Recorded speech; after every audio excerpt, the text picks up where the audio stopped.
Ma, Yung mga hugasan dyan, yung mga kukunin ko sana hugasan. yung Wala hinira naman mo kayong sa ginagawa. akin na 1,000 kasi may babayaran lang.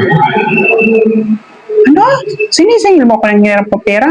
Diyan kayo magagali, paniningil ng pera. Samantalang nagsisiaral kayo, siningil ko ba kayo? Parang nakakahiya naman sa inyo, 1,000 na yung sinisingil niyo ako. Akala niyo naman, napakalaki-laki ng utang ko sa inyo. Nung panahininga kayo sa baon sa akin nung nag-aaral kayo, nagreklamo ba ako?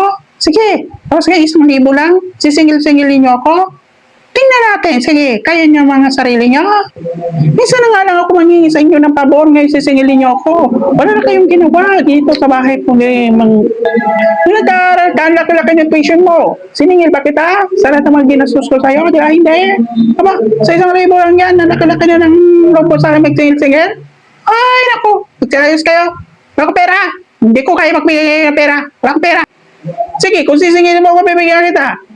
Basta yung mga binigay ko sa'yo na nag-aaral ka, ibigay mo talaga sa akin yan Sige ngayon naman, mismo. di ko na kukunin. Oh, Jesus, Oo. puro kayo mga Di ko ano, na kailangan. nakakairita na kayo. May pera pa naman ako, yung Diyos, bayaran wala. ko na lang. Sas. Oo.